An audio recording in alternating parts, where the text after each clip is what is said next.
one lecture now on prokaryotes. I've talked a little bit about who the prokaryotes are, the bacteria and archaea, and talked a little bit about characteristics of living things. All living things are cellular. They have DNA as their genetic material, their hereditary material. They have metabolism and reproduce, and those sorts of things. And then I started talking about the various parts of prokaryotic cells, and we were working our way from the outside in. And our main focus right now would be the bacteria. I may have a little bit of something on the archaea since they're somewhat different than bacteria, but we'll see if time permits that. Now let's pull up this PowerPoint and get into that. So here we go. All right, so we've talked about all of this stuff. And this image here, this picture, this sort of a kind of idealized bacterial cell, a rod-shaped bacterium. It shows all of the parts that you might find in a bacterial cell. Most bacteria wouldn't have all of these things. They'd have some sort of selection of these. But what this chapter does is it takes this image essentially and goes from the outside, the things that are labeled there, and then describes and explains those, and then goes all the way on to the inside. And so I think last time we got through discussion of the glycocalyx, how that is a feature of all cells, even the eukaryotic cells. Even your own cells have glycocalyces. These are composed primarily of carbohydrate, chains of sugar essentially, typically attached to a protein that's embedded in the cell membrane. So molecules like that are a combination of protein and carbohydrate we call glycoproteins. And these serve different functions, but primarily we can regard them as antigens. They're markers that identify the cell as, a particular form. So a species of bacteria would have a particular ensemble of different glycocalyx sugars on its surface that would identify it as that particular species, and so on and so forth. In your body's, glycocalyces on, say, the red blood cells are what determine your blood type.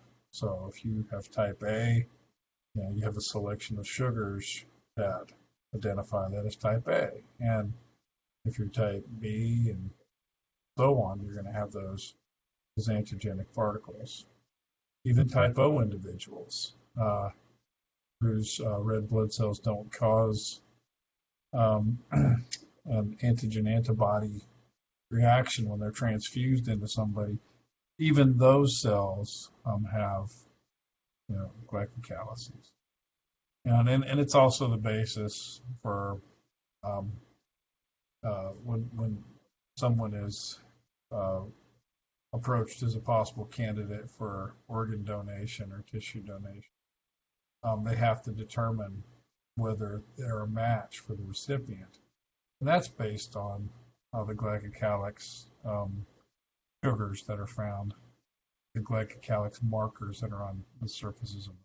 So prokaryotic cells have glycocalyces as well.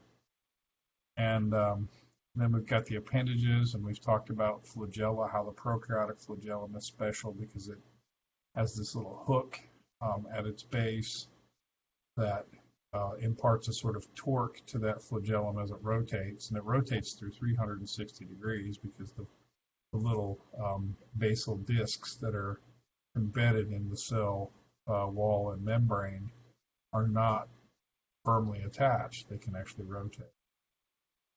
And so that little bend in there imparts this kind of torque such that if it rotates in a counterclockwise direction, the movement of the bacterium is going to be more or less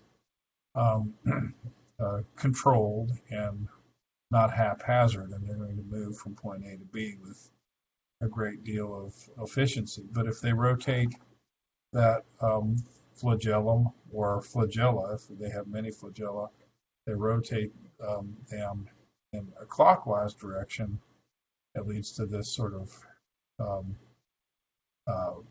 haphazard, random sort of walk that they'll do through their environment, not really keying on any one thing.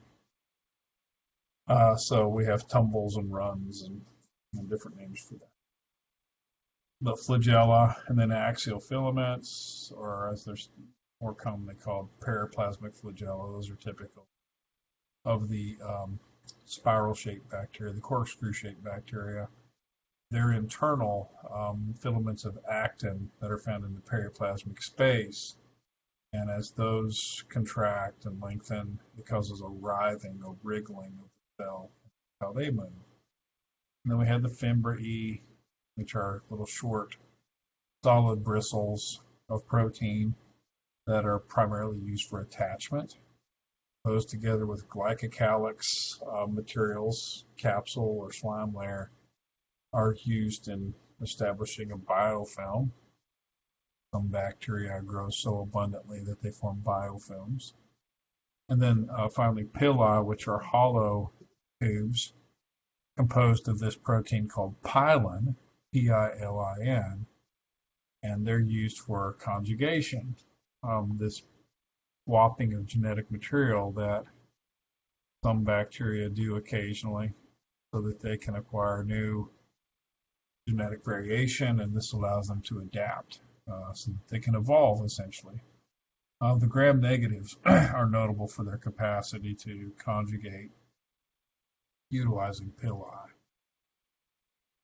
So we went through all of that stuff.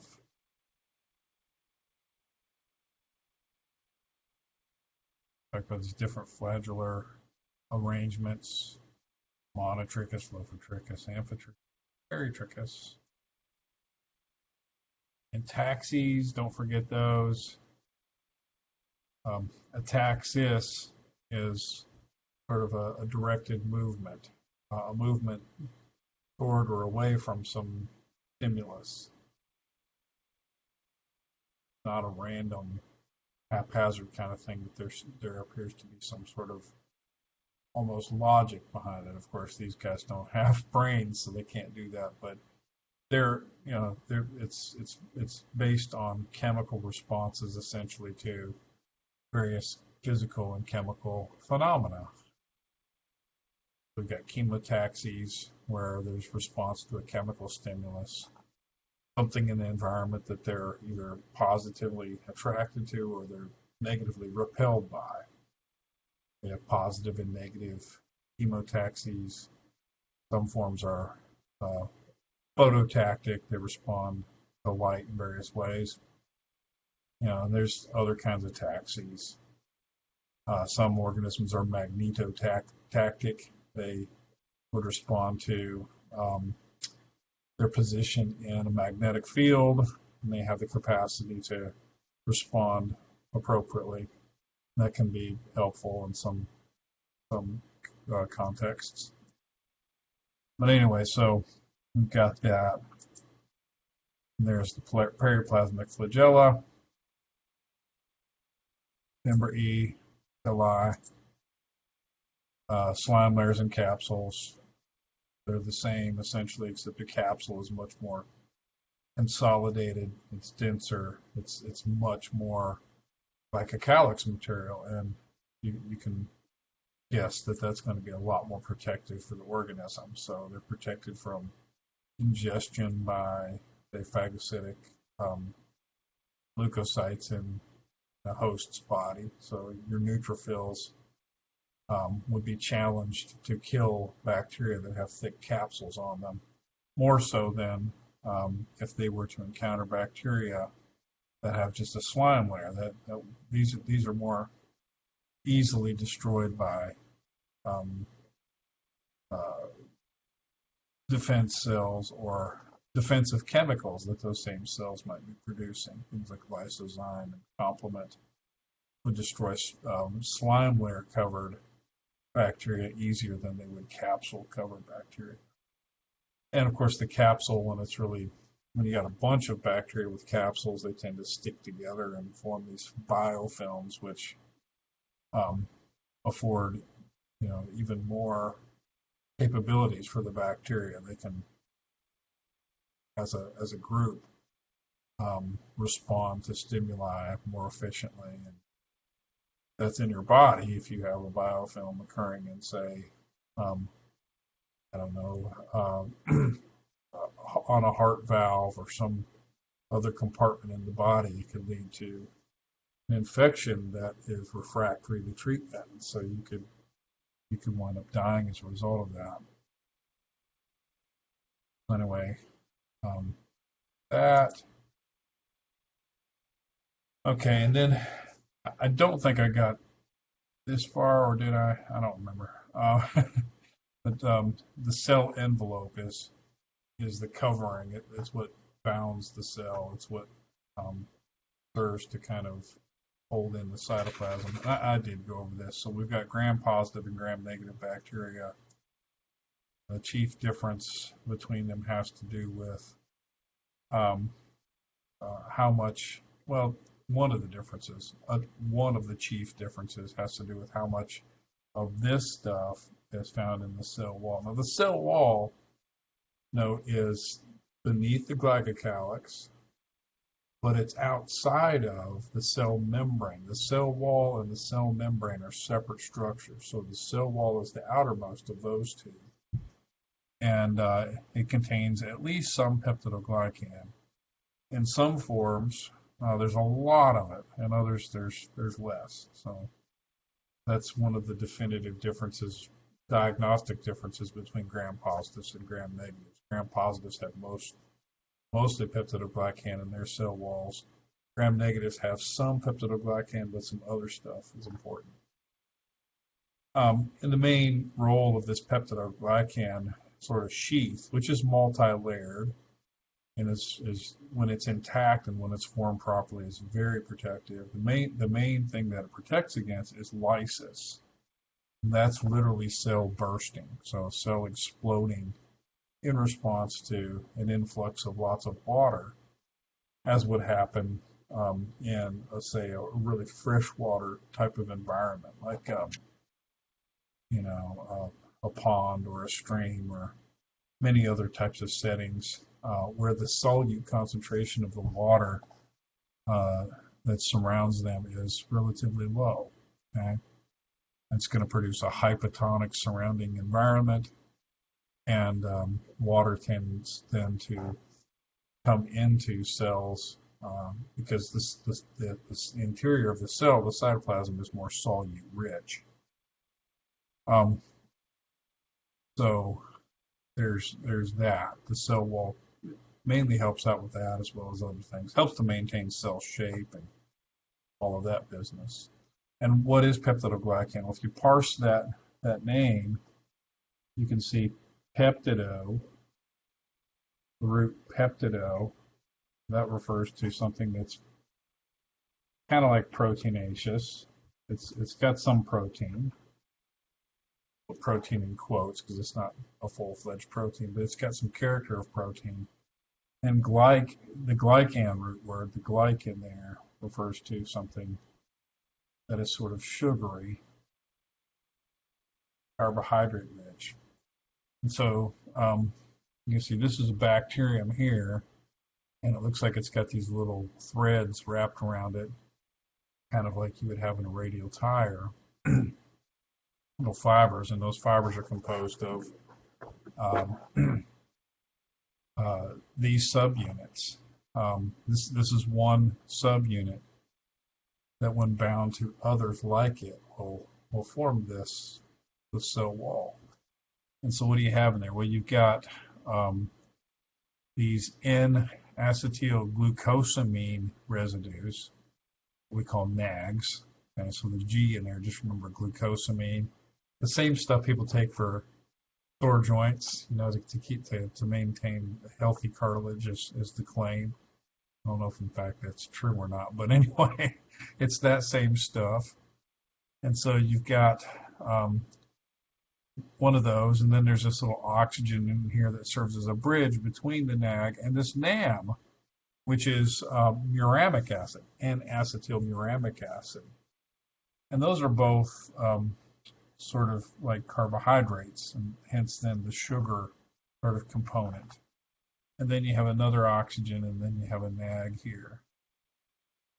I guess those are what we call ester linkages. You have an organic molecule, an oxygen, and then an organic molecule on the other side of that oxygen. So that little bridge is called an ester linkage. And we've got NAG, NAM, NAG on one side, and then over here the same thing. And you see bridging them down here, this section of this that's color-coded with brown, are these molecules, alanine, glutamate, lysine. Maybe those ring a bell. Maybe you remember that those are in fact amino acids, right? And amino acids are the building blocks of proteins. So you've got alanine, glutamate, lysine on one side, and then over here you've got, so there's that group of four, and then there's that group of four, and then you got a bridge of 5 glycines in here. All right, so that's 13 amino acids that are serving as a kind of bridge between the glycan subunits, if you will. And so if you have that same sort of subunit repeated again and again and again, and those are all joined together in series, this is what you get, is something like that. Multiple layers of, multiple sheets of this kind of stuff. So long as this interbridge of amino acids is present between all of these, it's really going to be tough stuff. Turns out that antibiotics like penicillin and cephalosporins actually work to impede the synthesis of peptidoglycan. Specifically, they block this. So if you're on cephalosporin or some one of those, or penicillin, then the bug that you're infected with, as it tries to flourish and increase its population size, won't be able to do that because youthful cells that are just building their cell walls are going to be impaired. Their enzymes aren't going to work properly. So there's that. And so gram-positive cell walls, you can see, have a really thick layer of peptidoglycan on the outside. That's shown here in brown. That's the peptidoglycan. I'll just call it PG. And then there's a space, as is pointed out here, periplasmic space. That means a space outside of the cytoplasm somewhere. And then you've got your cell membrane, right? So there's the CM. Cell membrane of phospholipid, a phospholipid bilayer. And so all else being equal, it's pretty simple. It's a fairly unsophisticated cell wall, but that thick peptidoglycan affords a lot of protection. So it's elegant. It's simple, but it does the job. Now, in addition, you should know, in addition to the peptidoglycan, there are these substances, teichoic acid or lipoteichoic acid. Those are principally the same thing. There's really not much different between the teichoic acid and the lipoteichoic acid. I'll point out the difference, and you'll see that it's pretty simple. But that's a molecule that is sort of analogous to the cholesterol that we have in our own cell membranes. It acts as a sort of toughener, and it helps to even further reinforce the peptidoglycan. Kind of like if you have a wall and you make it of just plain concrete without any sort of reinforcement within it, like say rebar or some other kind of form that you put the cement on, the concrete on, that wall will maybe crumble more easily than it would, say, if you had something as a binder to hold that cement better, hold that concrete together better. And that's kind of what teichoic acid does. It helps to enhance the strength of the peptidoglycan, and it also likely plays a role in allowing things to attach to the cell and be moved across that cell wall. So there's that. And note that there's just a single periplasmic space. There's just one of those in the gram-positive. And then the gram-negative has a more sophisticated look to it. So yeah, there's for sure peptidoglycan in here, but it's a much thinner layer of that. So if you compare the thickness of the peptidoglycan of a gram-negative with that of a gram-positive, you'd see that there's much less of it. It's there, but it's not as central to the structure of the cell wall. But instead, what you have a lot more of in a gram-negative is this stuff. The cell wall actually contains a membrane that does, in fact, have a lot of lipid in it. It's called lipopolysaccharide. Saccharide refers to carbohydrate. So this is a composite of some lipid and sugar, essentially.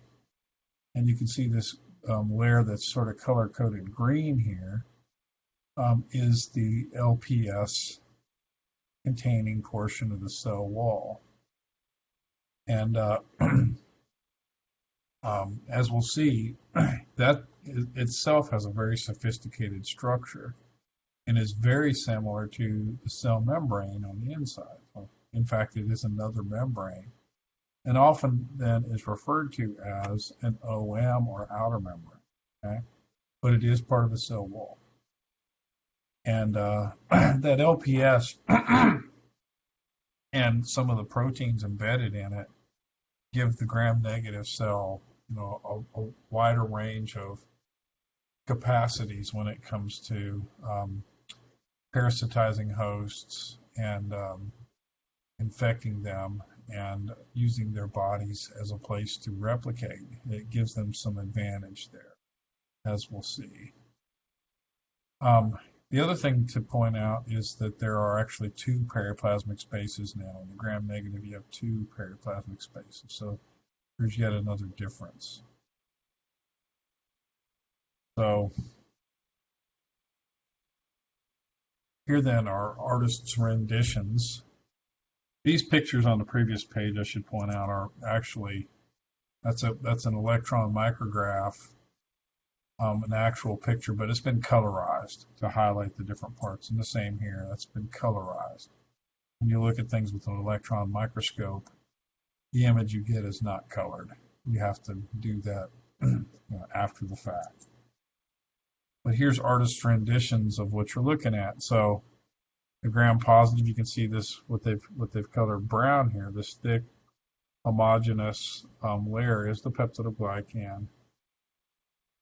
And you can see that embedded in it are these little chains of monomers, these little polymers then, of teichoic acid. And as I said, teichoic acid and lipoteichoic acid are very similar. Teichoic acids embed in the peptidoglycan, so they're anchored down partway into the peptidoglycan, but the lipoteichoic acid actually spans this whole peptidoglycan layer, and its base is embedded in the cell membrane, which is composed of lipids. So that's why we call it lipoteichoic acid. And then down here, this is the CM. This is the cell membrane of the gram-positive. Pretty basic, pretty simple. The gram-negative, on the other hand, has this really thin layer of peptidoglycan. There's the cell membrane, which is, for all intents and purposes, exactly like that of the gram-positive. But what's special is this layer of material on top. That's the outer membrane, and it's composed of lipopolysaccharide, You can see that's that layer of green beads on the top. That's the LPS. All right. Little beads actually are some sugar-containing polar heads that, because of their polar nature, their charged nature, that is, they face out into the surroundings and are negatively charged. Actually, that's why, as we now know, as hopefully you now know, basic dyes which have a positive charge will attach to the cell wall of a gram negative, or for that matter, a gram positive. But that's negatively charged material. And then you got these little tails hanging down. And then this layer in here, this other set of beads, contain phosphate. So those are phospholipids. All right, so they're a little different. You can see the LPS and the phospholipid layers are sandwiched together. And you see also embedded in here proteins, some of which are hollow and pass all the way through. Those are porin proteins, and as you might imagine, they act as pores. So stuff can come and go through them. If you got material that the cell needs, it can come in through that and go into the cell. If you got material that the cell wants to reject, to pass that back out, doesn't want it, or if it's made something that it's secreting, it can go back out. So this is, these are passageways. These porin proteins are little pumps, if you will. It can move things in and out.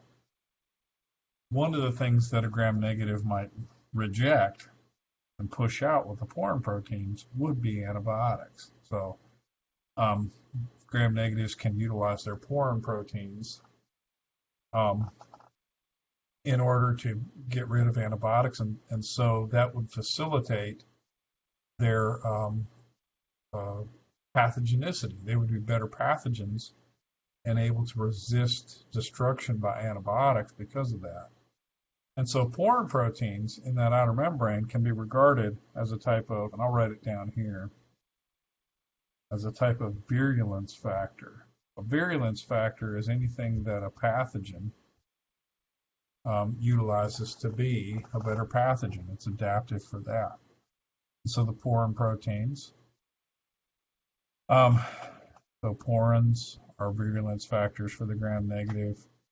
And then the LPS in the outer membrane is also a virulence factor. Now, it's a virulence factor because when a bacterium is actually finally destroyed by antibiotics or complement or whatever it is that destroys it, as it dies, it releases all of this LPS. So all of this stuff is going to, this layer of green is going to, basically fall apart. It's going to degrade, and those individual molecules will be free now, and they will circulate in the host. So they could wind up in the blood plasma. They could wind up in, interstitial fluid, in various other places like that. As they circulate, as they build up in the body, they tend to trigger lots of inflammation.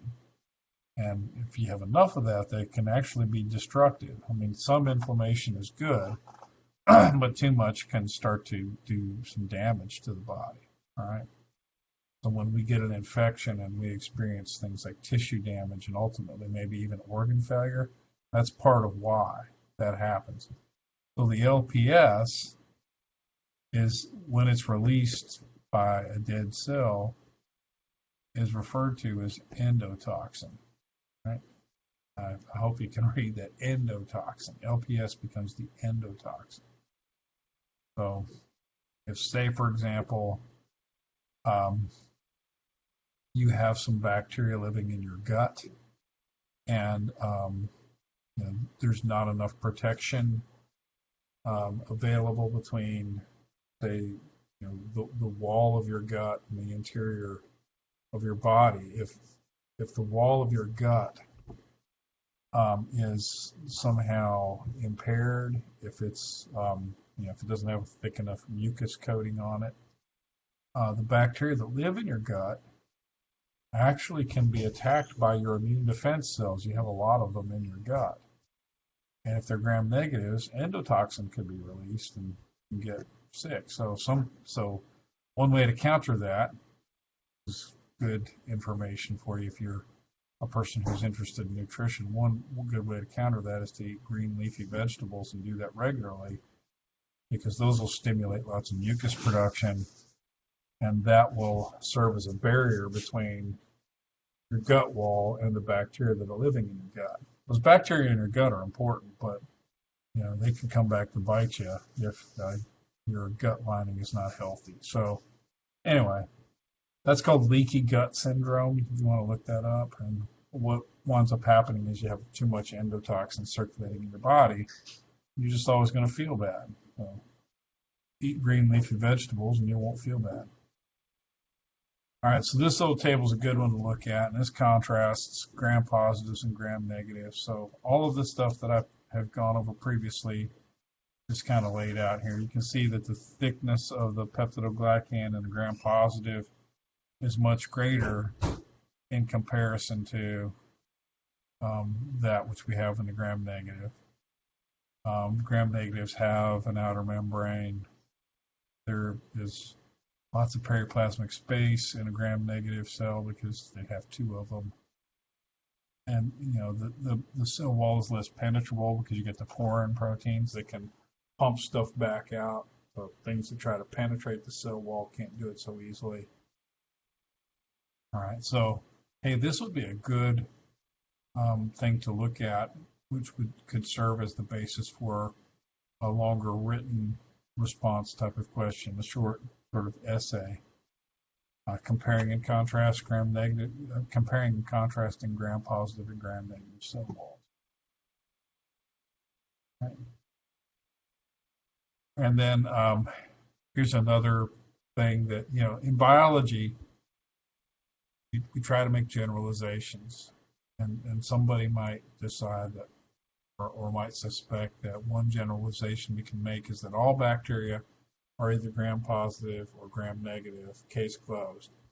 In fact, that generalization is invalid. So there's always, in biology, exceptions to the rule, right? And so these are exceptions to the rule. This first couple of genera of organisms, the genus is a group of related species that all sort of converge on the same sort of general characteristics. They're very closely related. So we have the genus Mycobacterium, and notice how that's italicized when we write out the scientific names of organisms. Their genus and species names, we always use italics or we underline them. So we got Mycobacterium and Nocardia. Now, these guys do have cell walls, but they're unusual. They have peptidoglycan. There's some of that in there. But in addition, these particular species and these two genera are special because they also have this stuff called mycolic acid. Some people call it cord factor. I'm not exactly certain why they call it cord factor. I want to look that up. And that might be instructive to learn that. But mycolic acid is actually a wax. So it's a long chain fatty acid. And while they do have peptidoglycan, as I said, they have more of this stuff. And being a wax, of course, it's very nonpolar. It's hydrophobic. And so water-based, solutions, the stuff dissolved, the solutes dissolved in those solutions, tend not to cross these cell walls easily. So they can reject antibiotics and things like that really well as a result of that. They are not gram negative, right? They are technically actually gram positive organisms. But the addition of the mycolic acid in there makes it a little harder to stain using the standard gram staining approach. And so what we have to do is implement a technique known as the acid fast stain. This is also called the Zeal-Nielsen procedure, Z-I-E-H-L Nielsen, the Zeal-Nielsen procedure. And instead of a mordant like Graham's iodine, which is a chemical mordant, a fixer that helps the stain adhere better, we use heat. So the stain, the dye rather, is applied with moist heat. We hold, we apply the dye to a piece of paper towel. We lay it on the air dried emulsion sitting on the slide, and then we wave that through the top of a Bunsen burner flame. And the heat drives the stain in. So a different mordant. You're going to use heat, high temperature here for that purpose. And the dye that stains them, I should tell you, is called carbol fuchsin. 2 words, carbol fuchsin. And, or some people say fuchsin. And if you know the color fuchsia, it's sort of this hot pink purple. It's a very light purple as opposed to a darker purple, and it's almost fluorescent. Carbofuchsin looks like that. It stains these cells really brilliantly. And they're rod-shaped bacteria, and they tend to occur in little tight clusters. I suspect that's because the mycolic acid is sticky and helps them to kind of hang together really well. But yeah, Mycobacterium and Nocardia. And the reason we would want to know whether these are present, say, in some fluids that have been sampled from a patient, is that Mycobacterium contains at least 2 species that are very highly contagious and pathogenic. There is organism Mycobacterium tuberculosis, which is the causative agent of TB, tuberculosis, which is arguably the most deadly bacterium ever. It's the most deadly pathogen. And even now we have millions and millions of people who are still infected with TB. We've not been able to eliminate it. It's nowhere near as prevalent as it had been, but there are strains of it that are very refractory to antibiotic treatment, and people die from this. And historically, lots of people died from it because they didn't have a good way to treat it. Now we do have antibiotics, but there's also a lot of antibiotic resistance in this group. That's not good. And then another one of the mycobacteria, a different species, causes what's known as leprosy or Hansen's disease. This is an infection that sets up in the extremities, in the tips of, say, your nose and ears and about the face and other parts of your body. These organisms will flourish, and while they're slow growing, TB is very slow growing. It's a very slow progressing illness. While they are slow growing, ultimately they do cause destruction to your tissues. And, there's Old Testament accounts of lepers who, had lost body parts and stuff as a result of that. And then the genus Nocardia, there's some bad respiratory infectious agents there in that genus. So anyway, mycolic acid, that's an unusual structure, and it's an unusual, non-typical kind of component, I should say, of the cell wall. We see that in Mycobacterium. And then some organisms don't really have a true cell wall in the usual sense. They do have some material outside of the cell membrane, but it's not organized in the same fashion as is peptidoglycan or the peptidoglycan and outer membrane of the gram-negative. These organisms, Mycoplasma is an example. That's a genus of bacteria that grow in this sort of filamentous form. So the cells, as they divide, cling together, and they form these little chains that branch, and they look like the filaments that make up a fungus, little strings. So, they'll have these branching kind of patterns like this. The cells, form these little chains that have this sort of branching network sort of look to them. And the cells that make up, the colony of mycoplasma vary in shape. Some of them are longer rods, some of them are cocci, little spheres, in a variety of shapes. And so the fact that they don't have a uniform, more or less constant morphology is indicated by this term here, pleomorphic. That means variable morphology. Variable morphology. That is variable shape. They're shapeshifters. They're all different. Now, this is in part due to the fact that they don't have the peptidoglycan. In place of that, they utilize sterols, and the chief one of those would be cholesterol, which is not uncommon as an envelope, forming substance. We have that in our own cell membranes to some extent, but these guys utilize cholesterol or cholesterol-like substances to give them a little reinforcement. And so those would be the mycoplasmas. All right. And so which of the following is not found in the gram-negative cell wall structure? Of all the things up here, it is